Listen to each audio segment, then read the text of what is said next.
What up guys, it's Adrian from YouMotorcycle and I'm pretty excited because this is the new motorcycle that I just got. I picked it up for basically pennies because there's no ownership with it. And that's what today's video is going to be all about, how to get the ownership for a motorcycle with no ownership and whether or not you actually should buy the bike. So let's be honest, people lose stuff. We lose stuff all the time. Keys, wallets, motorcycle ownerships, these things happen.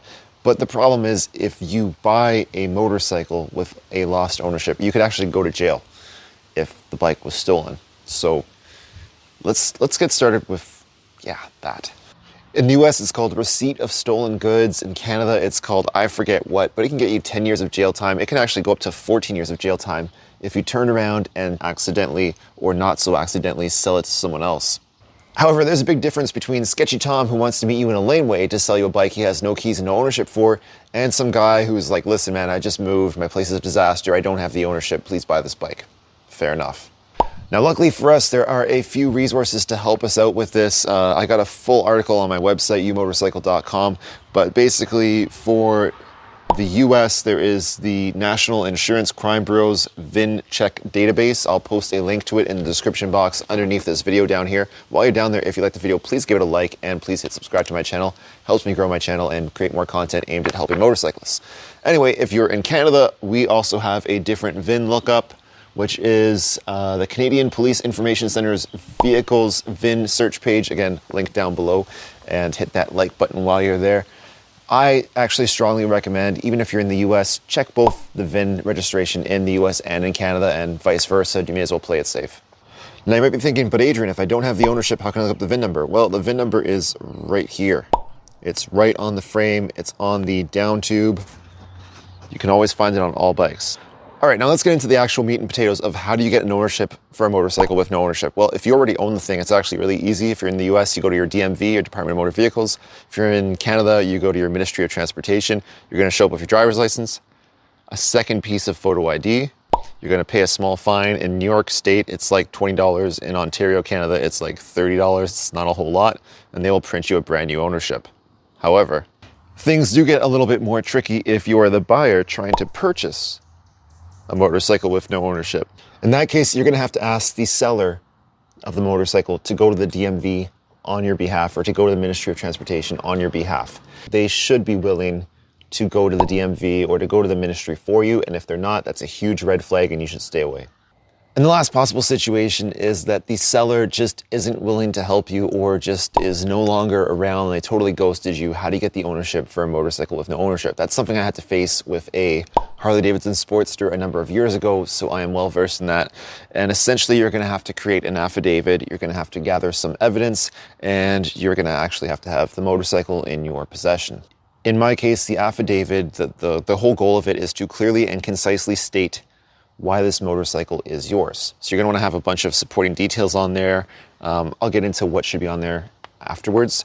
You're gonna wanna have evidence. So for everything that you claim, you're gonna wanna have evidence. And evidence can be as simple as a screenshot of your text message conversation. And then you might also want to bring with you on a trailer the actual motorcycle itself. Now, I'll be totally honest with you guys, I have a pre-prepared affidavit template. So if you don't want to create this affidavit with all this information, you can just use my template. I sell it for like $3. So it's not very expensive. I was fortunate that when I had to deal with a situation of my first time buying a motorcycle with no ownership, I worked at a place where we had an in-house lawyer, so he was able to help me out with this. But if you want to save the most money possible, you are definitely going to want to have your own affidavit made up, and you're going to want to include a bunch of stuff. You want to include all relevant dates, date of purchase, communication dates, date of declaration. You're going to want to include what the vehicle was, so your make, model, VIN number, what your purchase price was. You're going to want to include the seller's information, their full name, their address, their phone number, any other relevant contact details. You're going to want to explain that you are indeed the legal and rightful owner, that you have purchased this motorcycle, and you're going to want to explain why the owner is not able to help you complete the purchase and provide you with an ownership. All right, my neighbor started mowing his lawn, so I was like, let's finish this indoors. Other things you're gonna want to include are where the motorcycle was last registered, so whatever state or province that is, and declare what steps you've done to try and get the ownership up until this point, or what the seller has or hasn't done to help or impede you. And again, if the seller was not able to help you, you should explain why. Now, what you need to do is also supply proof. So for everything that you say, you should have some sort of proof. And again, if you guys for $3 you want to buy my template, it's not going to be just a template that you fill out. I also included like the screenshots that I used for evidence, so you can really see like, you know, point A, and then here's the evidence that Adrian included. So that way you know if what you have is good enough, because it worked for me. So for example, I wrote in mine, seller was not able to supply the original ownership of the frame as it was lost or stolen during his move. And then I just had a screenshot from an email that he sent me where he said, Adrian, I don't have the ownership. I lost it during the move. And that was good for basically providing evidence for me saying that he was not able to help me and not willing to help me. So once you've got your affidavit all filled out, the question is, how do you actually get it notarized? Usually there are 3 or 4 options for you. First one is local government or institutions like a local courthouse, city hall, something like that. They're probably gonna have a notary public who's available. You might also be able to go to financial institution, your bank, something like that. Or going directly to a lawyer. Obviously going to a lawyer is gonna be the most expensive option. You probably don't want that. Unfortunately, whether you make your own affidavit or whether you use my template for $3, you're gonna have to get it notarized. It is pretty simple. It's just one more step, unfortunately, you gotta take, whether you do it yourself or not. But basically the steps are, you show up, you show your document, you prove your identity with like some sort of photo ID or whatever. You sign the document, you can have them stamp the document, and you pay whatever the small fee is. If you go to a lawyer, it's gonna be more. If you just find a notary public, it'll be less. Hey guys, real quick interruption. We're gonna do an entire series on getting this bike back gravy and back on the road, getting ownership for it, getting the missing parts in it, getting it running again, getting all the old fluid and old stuff out. This thing's been sitting for a couple years, so it needs a lot of love. If you're interested in seeing how we go from taking a bike that was bought for like pennies on the dollar to getting it on the road, by all means, hit subscribe. All right, back to the video.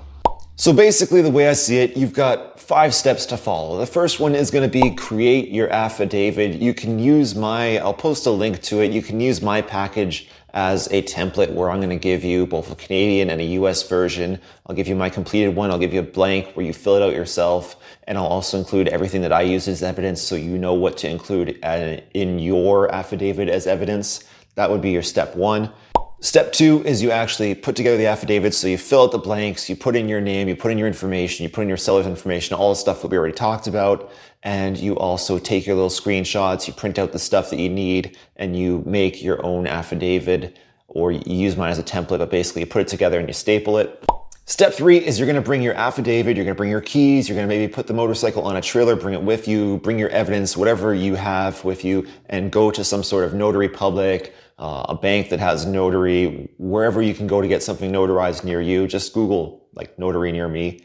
Step 4 is just show the clerk your documents when you get to the Ministry of Transportation or to the DMV, and show them your stuff, explain the situation, and they will sort of get it approved and they'll issue you no ownership. And then last step 5 is just, you basically just pay for the vehicle taxes or whatever as you normally would for any normal purchase, and they print you out a new ownership, and that's about it. All right, guys, I'm going to be doing an entire series fixing this bike up. We'll see if I can turn around and actually make a profit off it. Hit subscribe if you want to find out. Hit the like button if you found this video helpful. I would definitely appreciate your support. Leave a comment if you have a question, though, and I will try and help you out. Underneath this video in the description section, you will see a link to an article where I will list item by item everything that needs to be on your affidavit package. It's quite long. I honestly suggest for the price of a cup of coffee, you just buy my package that comes with instructions, a template, and my evidence. It'll make your life super easy. As always, thank you so much for watching. Ride safe, but have fun. Peace.